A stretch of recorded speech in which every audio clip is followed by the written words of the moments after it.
I think this is a budget process. Let me start from there. I have sort of flipped through your figures. I have serious reservations on many of the figures you are presenting to us. Very serious reservations. And I would like to caution that in this budget process, we always have a limited resource envelope. The mistake many of us make as Ugandans, we look at the expenditure side and we don't look at the income side, because the budget is about what you have and how you spend it. So we emphasize more on how we are going to spend it, but we don't emphasize where we are going to get that money from. Now, having that in mind, tell us which are these critical expenditure lines, if not funded, the judiciary will be impaired. Meaning, we need priorities of priorities, which you must reduce in writing. Because if I go there and I'm looking at food, something like that, entertainment, and there's this big figure, I don't know how you expect us who sit again in the budget committee to be really arguing out this particular item to that level. So, Secretary, I want you to do one thing. Go back and look at your figures and say, without this, the judiciary will be in trouble. Because when we are now going to be doing the negotiation, you won't be there within the budget committee to be the chairperson, depending, forget about the report we will give, because eventually we will sit again in the budget committee to see how we can harmonize. What are your priorities and priorities? That's number one. Number two, I don't know whether you are very comfortable as a judiciary with the quality of justice you are dispensing. I have been addressing myself to, I think, Article 126 of the Constitution. You as the judiciary, are you comfortable with the quality of justice you are dispensing? Do you think the people of Uganda are happy with the way you are dispensing justice? Really? You may, I don't want you to look at me as this member of parliament, but anybody coming to you to seek justice in the courts of law, is he happy? And I'll give you an example. If you look at the figures of people on remand, it is inexcusable for a person who is seeking justice, and who is seeking justice, the complainant. He was the victim of crime. And 15 years, 20 years, that case, that complaint has not been disposed of. A victim of crime. And the advantage I have is my first job was actually a prosecutor in the DPP's office. That was my first job. That you were a state attorney, you get a file, and you start looking for witnesses who witnessed a crime 15 years ago. I mean, you people, you just don't know the injustice you do to people. Because 15 years ago, somebody has grown, his beard is now older, and then he said, do you know that accused? The witness says, no. Have you ever seen? Said, no. Because 15 years is a long time. And you know, you see, when an offense is committed, the witness doesn't have to have observed that incident for maybe hours. It could have been for only minutes. Seeing an accused for only minutes, and now you present this particular accused 15 years later, and you expect a prosecutor to have a successful prosecution. What a job. So, I want you to realize, as the judiciary, that there is a problem, and we must handle it. Some of us who have been your allies, I have been here for a short time, only 24 years. 24 years in this house. I want to be a little bit longer. So, we now lose morale. You are saying you were demoralized, you are not being paid well. There is nothing humanly possible we did to do for you to be paid well. We did. And you must be happy as a judicial officer. You cannot complain. I'm sure you know that when the Judicial Service Commission is now advertising, people are even coming from Kenya, they want Ugandan judicial service jobs. Say true story. Even, yeah, that sort of thing. You get it? So, as far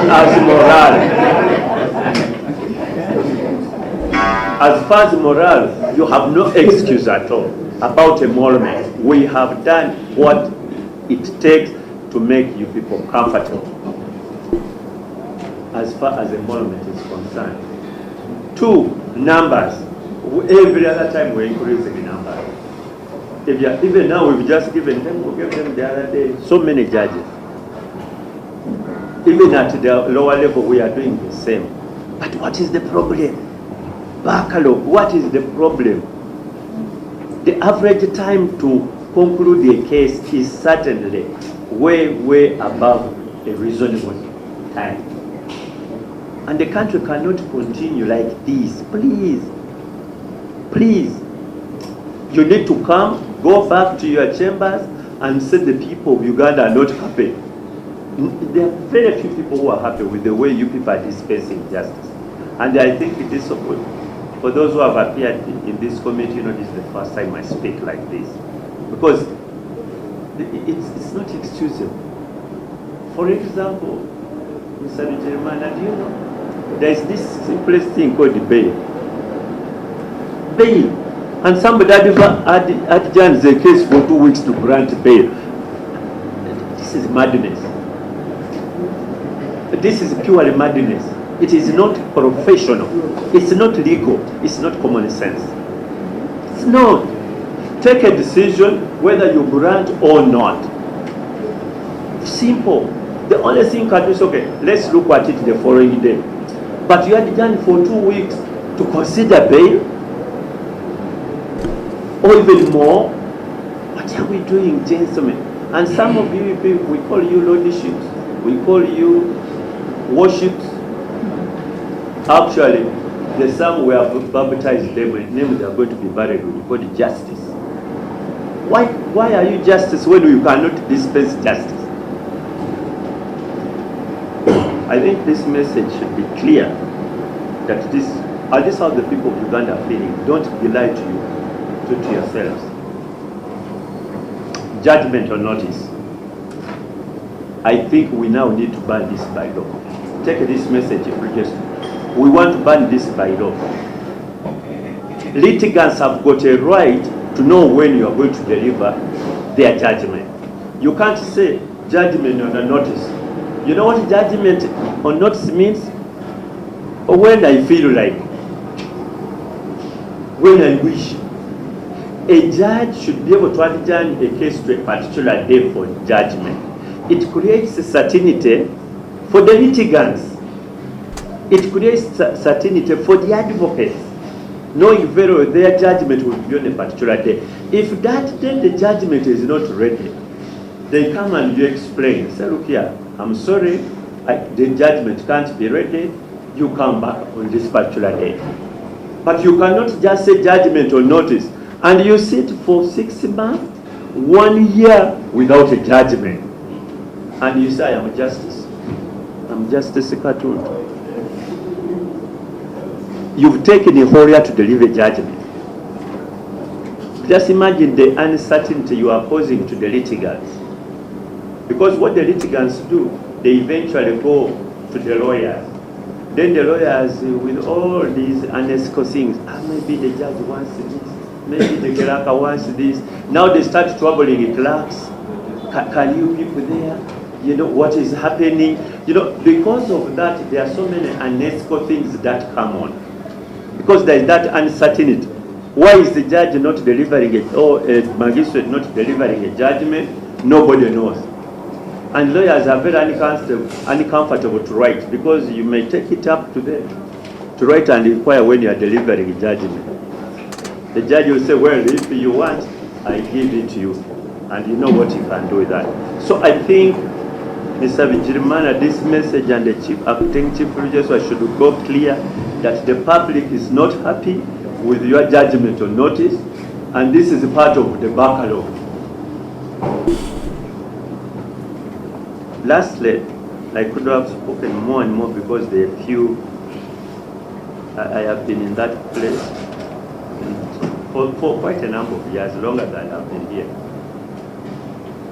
Bar-bench relationship. I don't think the lawyers are happy with this relationship, the way it is going. The ordinary lawyers. At some senior level, especially you people holding these two positions, secretary and then the chief registrar, you need to have a way of sorting out this. It doesn't look good in the eyes of the public. Let's diagnose the problem. Where is it? What has caused this relation to deteriorate to this level, such that we seem like there is a war between the bar and the judiciary? What is it? Can't the leadership of the judiciary, because the leadership of the judiciary has an advantage, their leadership is a little bit permanent. The leadership of the bar has its own problems because it is in and out, in and out.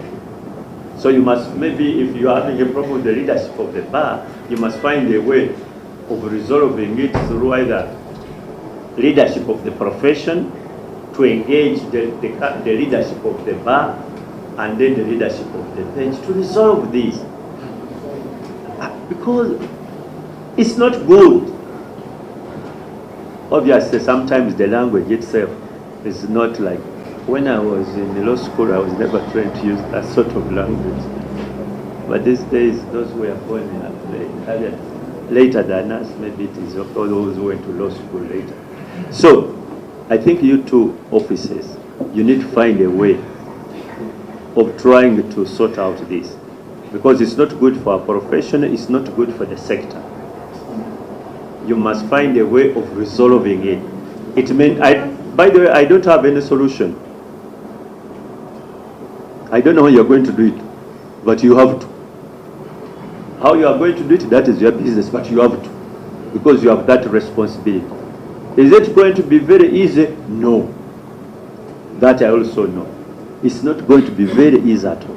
But you must work on it and resolve that relationship challenge, resolve the impasse, engaging whoever you should engage, and we move forward as a sector. Mr. Chairman, I thank you. Sorry, I could have been a little bit longer, but I thought it was necessary. Thank you. I will have Honorable Seth next. Are you ready? But before you come in, colleagues, ladies and gentlemen. First, to thank colleagues who have expressed some of the feelings I had. One as a court user for over 20 years now.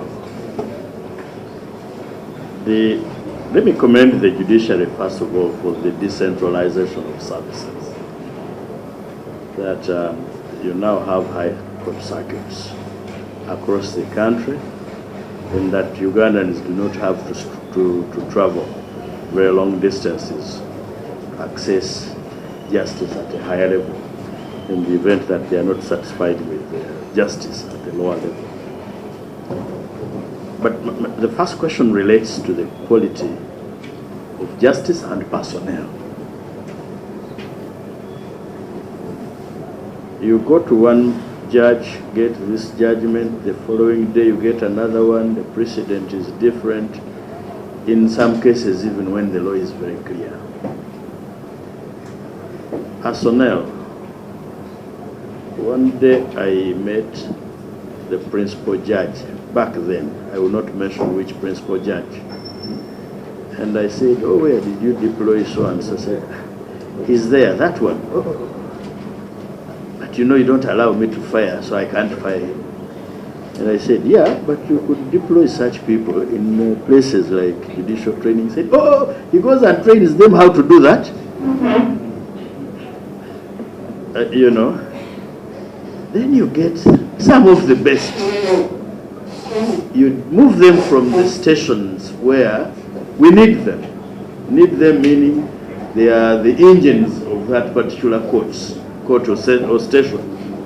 And he says, so and so is taken to Judicial Training Institute, is taken to inspection, and so on and so forth. Administration, basically. Most competent, most senior, diligent at work. How you deploy, and now this is about deployment. You get very senior judges.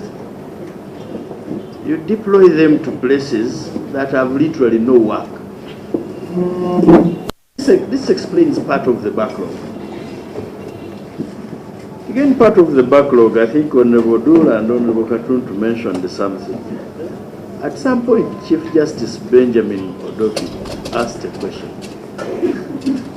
You adjourn a bail application. What is so novel in a bail ruling? More so sometimes in a magistrate's court. Someone tells you, I'm going to hear your case, but I'll hear your bail application 2 weeks, 3 weeks away from today. You are defeating the Constitution. Because in the Constitution, everybody is entitled to be free, except where the accuser places on your table justification for restriction. Isn't that the position of the law?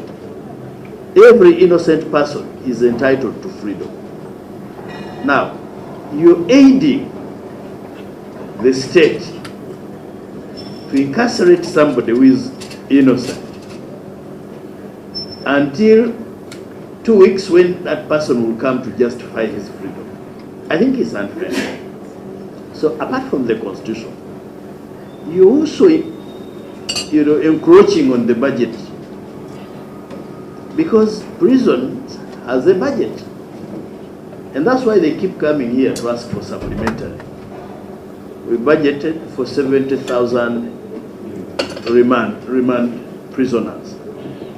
We've got 180. Honorable Du talked about it a bit, especially these political prisoners. You get somebody who is battered, who is bleeding, and you remand that person. You do not even instruct prisons, go and keep this person from hospital. Instead of, you say, I'm remanding somebody to Luzira.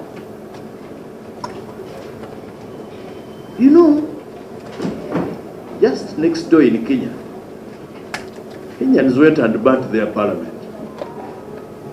We do not want to see Ugandans burning our courts. Why? Because once the dignity of the court is questioned and shaken, we are in trouble. Because somebody would have taken me to court will use a panga,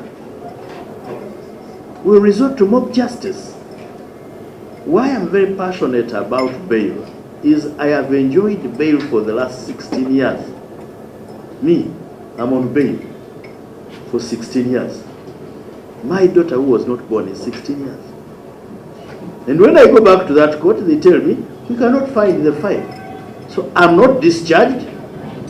I'm on bail, which is not extended. I'm waiting for an opportunity for court to cancel my bail and call me, or probably order for my arrest. I go and say, okay, finally my file is here. So we refer to you sometimes as colleagues. Honorable Katuntu said you are our lords. Our lords. Be lords. Be worships in all respects. A question of bail refund. Why should it be so complicated? I remember somebody in my village said, you can try to pursue this bail refund for me. First it was little money, It was a lot of money to that old person, and I could not defy. This is somebody who saw me grow. When I pursued and pursued and I decided to give up and get the money and give it to him. Bail refund is a problem. Why don't you streamline bail monies? Why do you charge a lot of money? Somebody has been arrested. Actually, somebody is a victim. The police arrest people, beat them up. We witnessed it in Kawempe recently. Someone has been boxed by the DPC. He comes to you with a swollen face. You remand him. Then when you choose to hear, you ask a lot of money, for a lot of money. These ordinary people, they pick on the streets trying to survive. Why do you make bail so prohibitive? We have guidelines on bail, by the way. I'm happy. But are they followed? Do you have a system that periodically reviews the decisions of these judicial officers? I would want to be one of them. I would want to aspire. And you know, for me, I'm talking about the judiciary carefully, consciously and cautiously, because it is my food basket. Okay? But I'm not suffering myself. If I'm suffering, would you want? Yeah. We should start thinking about going away from the guidelines and make a substantive legislation which sort of ties your hands.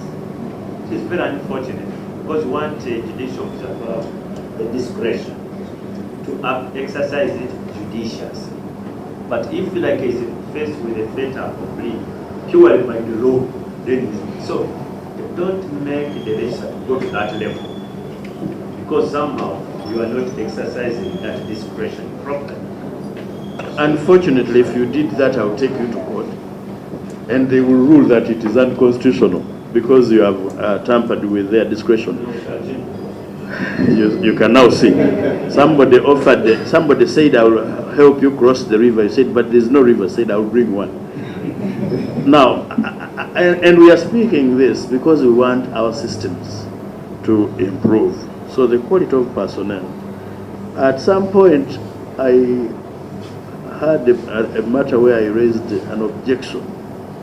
And the judicial officer said, okay, ruling on notice. It took him 4 years to give me a ruling. 4 years on a preliminary objection, which I raised orally in 30 minutes. And when he gave me the ruling, guess what? It was 4 pages. So a colleague of mine cracked a joke and said, so he would write 1 page per year. Yes. I agree. We want to protect your discretion. We need it. And we do not want to do anything that destroys a small portion of the judiciary, because we run to you when we are in trouble, when we have put ourselves on fire. But we do not want to get to that level. Finally, somebody talked about promotions. We see very many senior judges and their staff. Are you saying they are not competent? If they are not competent, is there a mechanism that determines competence or otherwise, so that you fire them? If they are not competent to be promoted to the next level, and you bring junior people to go up there and review their judgments, then fire them. It means they are eating our money for free. But you must have a mechanism that assesses. A lawyer is told you file a defense within 15 days. The judicial officer will tell you, file your submissions by this date, and I will do that. And there is a sanction if I don't. Where is the sanction to the judicial officer who fails, who does not honor on delivering judgment on time or in time? So, with that, Mr. Chairman, I rest my case. So we need to We know that this time the judge will go on Twitter and therefore call for me. When somebody's son in Chotera insults the judiciary, the Supreme Court, upon delivering a dissatisfying judgment, you do not call him. I think it's about a thick skin and a balanced justice system. Chair, I hear you loud and clear. The point has been taken. There must be a way to resolve this. For me, that's what I can report. Yeah, we must resolve it. It's not healthy. It's not healthy for the judiciary. It's not healthy for the country and the bar. So we have taken note of that.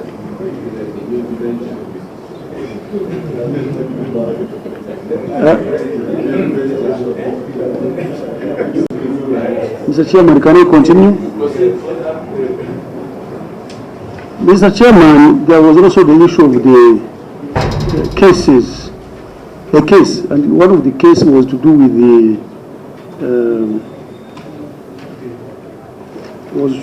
the case that has not been resolved over the acting. First of all, the issue of acting is not a creation of judiciary. I have to tell you this. It's not a creation of judiciary.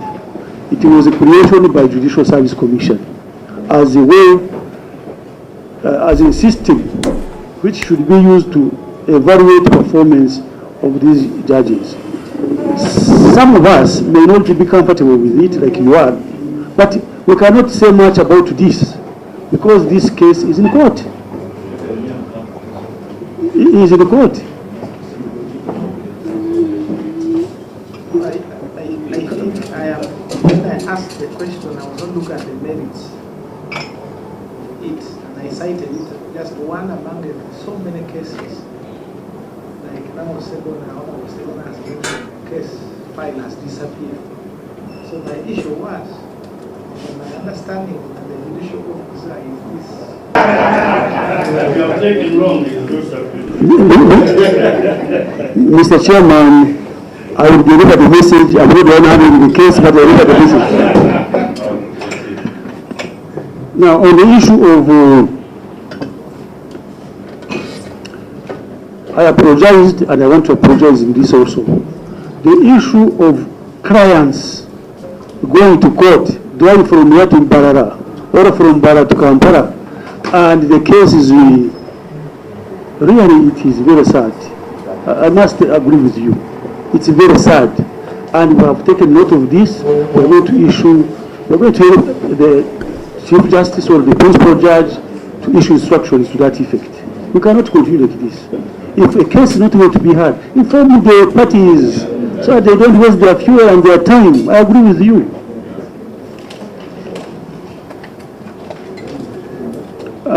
Mr. Chairman, on the election petition, I think there was an error to throw the amount of money across. The election petition are envisaged for the first quarter and second. Then after the presidential elections next year. That is the third quarter and fourth quarter. No, the third quarter. Third and fourth. So we are going to correct that. Mr. Chairman, there was also a question how much money do we send to High Court Circuit. Can I invite you, Mr. Chairman, in the interest of time, if you go to the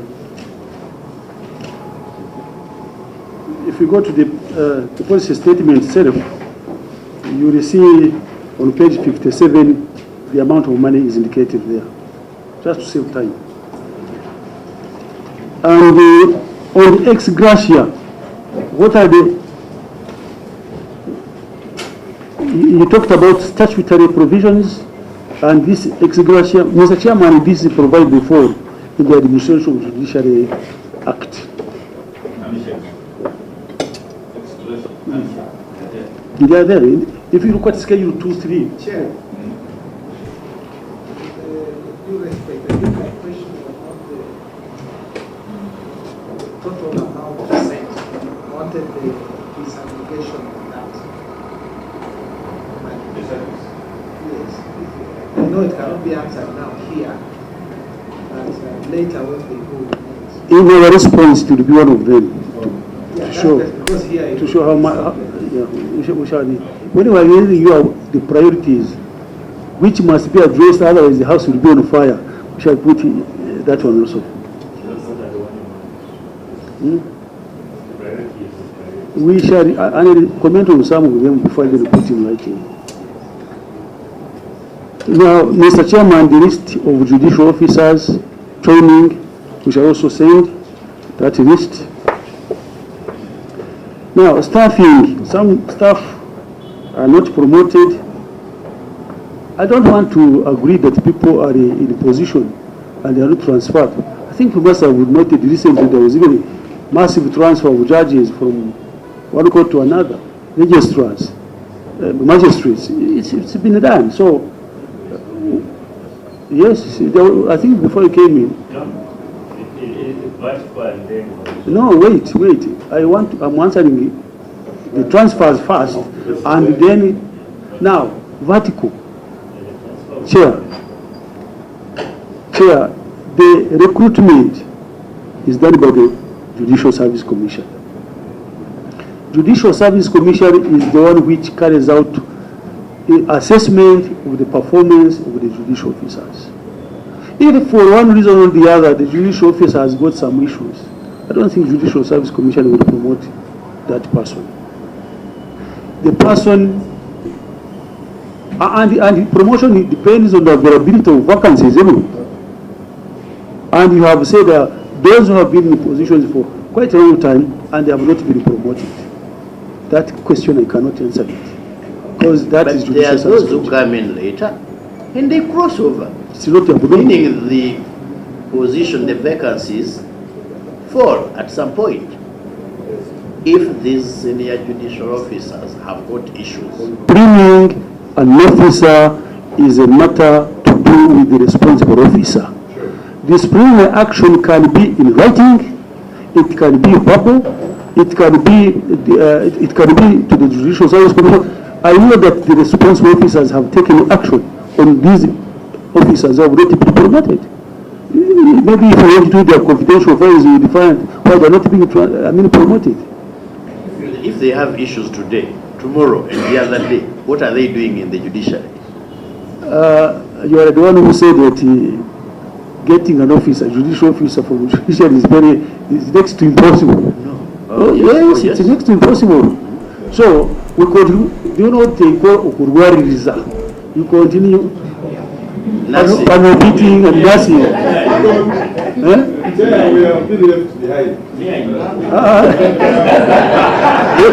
No, you're like those judicial officers remain where you are. It's a massaging. You continue repeating to see whether this person can change.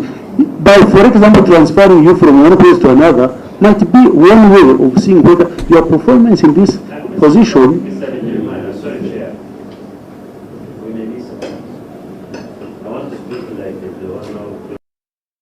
That's the judiciary we have.